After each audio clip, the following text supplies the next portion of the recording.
1973లో ఆధునీకరించబడింది అధ్యక్ష. ఎన్టీ రామారావు గారి హాయంలో. అప్పటి నుంచి ఒక్క రూపాయి కూడా దాని మీద ఖర్చు పెట్టిన ఇది లేదు. అంతేకాకుండా చాలా దారుణమైన పరిస్థితులు నెలకొని ఉన్నాయి అధ్యక్ష. కొద్దిపాటి వర్షానికి పెద్ద వాన కూడా అవసరం లేదు అధ్యక్ష. 4 చినుకులు పడితేనే మీరు ఒకసారి చూసుకుంటే 4 అడుగుల పైన నీళ్ళు అక్కడ నిలిచిపోతాయి అధ్యక్ష. చూడండి ఎలాంటి దారుణమైన పరిస్థితులు ఉన్నాయో. రవాణా శాఖ మంత్రులు వారు కూడా ఈ ఫొటోస్ కూడా వచ్చి ఒకసారి ఛానల్ కూడా దీని మీద పరిశీలించవలసిందిగా కోరుతా ఉన్నాను అధ్యక్ష. అయితే 20 బస్ స్టాండ్ అనేది అత్యంత మినిస్టర్ గారికి ఫోటోలు పంపించండి. ఏదని మినిస్టర్ గారికి ఫోటోలు పంపించండి. ఫోటోలు పంపిస్తున్నాను అధ్యక్ష. తప్పకుండా ఇది ఇంతకు ముందు పాత గవర్నమెంట్లో బస్ స్టాండ్కి మరి డిపో రెండింటికి శాంక్షన్ ఇచ్చామని చెప్పేసి పేపర్ మీద చెప్పడం జరిగింది అధ్యక్ష. ముందుగా ప్రజలు అత్యంత బాధపడే బస్ స్టాండ్ వదిలేసి వెనక డబ్బులు ఎక్కువ మిగులుతాయని చెప్పేసి 9 కోట్ల వ్యయంతో 3 ఎకరాలు జస్ట్ ల్యాండ్ ఫిల్లింగ్ చేసి ఒక డిపో కట్టేసి ముందు కట్టేసి డబ్బులు దండుకున్న పరిస్థితి అధ్యక్ష. గుడివాడలో బస్ స్టాండ్ ప్రజలకు అవసరమైన బస్ స్టాండ్ మాత్రం అలాగే మిగిలిపోయింది అధ్యక్ష. దాని గురించి పట్టించుకున్న నాదులు లేరు. అప్పటి నుంచి రోజు చూస్తూనే ఉంటాం. ఇది మాత్రం మీరు దయచేసి అధ్యక్ష, చాలా ఇంపార్టెంట్ అధ్యక్ష, ప్లీజ్. మాకు చాలా కష్టాల్లో ఉన్నాం. ఈ బస్ స్టాండ్ అనేది ఇమీడియట్ గా కట్టవలసిందిగా కోరుతా ఉన్నాను అధ్యక్ష. దానికి 2 ఏకర్స్ ల్యాండ్ ఉంది అధ్యక్ష. పీపీపీ మోడల్ వర్కౌట్ అయ్యే పరిస్థితి లేదు అధ్యక్ష గుడివాడికి. ఎందుకంటే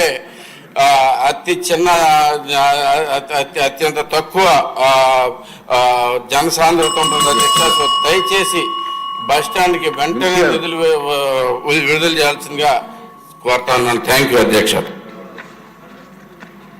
ధన్యవాదాలు అధ్యక్ష. గౌరవ సభ్యులు అడిగిన ప్రశ్నకు సమాధానం అధ్యక్ష. గత 5 సంవత్సరాల్లో అప్పటి ప్రభుత్వం బస్సుల కొనుగోలులో కానీ అక్కడ పనిచేసే కండక్టర్లు అలాగే డ్రైవర్లు నియామకాల్లో ఎటువంటి చర్యలు తీసుకోలేదు అధ్యక్ష. ఇప్పుడు వరకు టోటల్గా 7,545 పోస్టులు పెండింగ్ ఉన్నాయి అధ్యక్ష.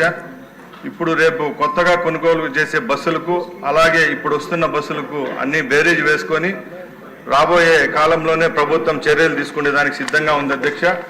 అలాగే గౌరవ సభ్యులు అడిగిన విధంగా ఆన్ కాల్ డ్రైవర్స్ విషయంలో అది మా దృష్టిలో ఉంది అధ్యక్ష.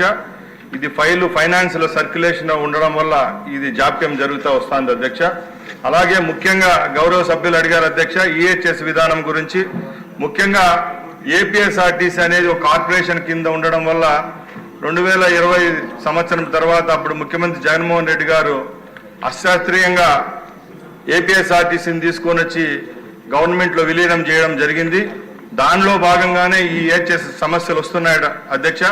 ముఖ్యంగా ఎవరైతే ఉద్యోగస్తులు ఉన్నారో వాళ్ళకు మెడికల్ ట్రీట్మెంట్ విషయంలో చాలా సమస్యలు మా దృష్టికి రావడం జరిగింది. దాని విషయంలో కూడా ప్రభుత్వం తరఫున రాబోయే కాలంలో చర్యలు తీసుకునేదానికి మేము సిద్ధంగా ఉన్నాం అధ్యక్ష. అలాగే గౌరవ శాసనసభ్యులు అడిగినట్టు ముఖ్యంగా బస్ స్టాండ్ల విషయంలో చాలా 5 సంవత్సరాల నుంచి ఏ విధమైన మరమ్మతులు చేసేదానికి డబ్బులు ఇవ్వకపోవడంతో ఈ సమస్యలు వస్తున్నాయి అధ్యక్ష. ముఖ్యంగా రాష్ట్రంలో ఇలాంటి 22 బస్ స్టాండ్లు ఉన్నాయి అధ్యక్ష. రాబోయే 2 సంవత్సరాల్లోని ఈ బస్ స్టాండ్ల అన్ని రాళ్లను ఆధునీకరించేదానికి ఏపీఎస్ఆర్టీసీ కూడా చర్యలు తీసుకునే దానికి సిద్ధంగా ఉందని మీ ద్వారా తెలియజేసుకుంటున్నా అధ్యక్ష. ఇండస్ట్రీ మినిస్టర్ గారు.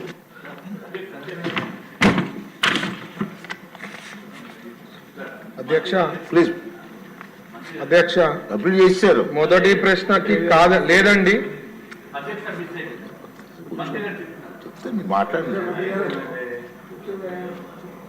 అధ్యక్ష మొదటి ప్రశ్నకి లేదండి. రెండవ ప్రశ్నకి ఇది అప్లై కాదు. మూడవ ప్రశ్నకి ఏదైతే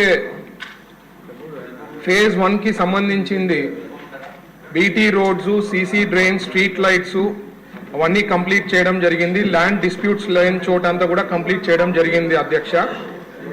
అలాగే ఏపీఎస్ఆర్టీసీ బస్సు కూడా ప్రొవైడ్ చేయడం జరిగింది. అక్కడ ఇండస్ట్రియల్ పార్క్కి ఎంప్లాయీస్ వచ్చేదానికి ఒక ఎక్స్టర్నల్ వాటర్ సప్లై అంటే నీళ్ళు వచ్చేది ఒకటి ఒక 22 20 కిలోమీటర్స్ ఇంకా కంప్లీట్ చేయలేదు ఫేజ్ 1లో, అంటే ఆ వాటర్ ఒకటి లైన్ పెండింగ్ ఉంది, అది కూడా తొందరలో కంప్లీట్ చేస్తాం అధ్యక్ష.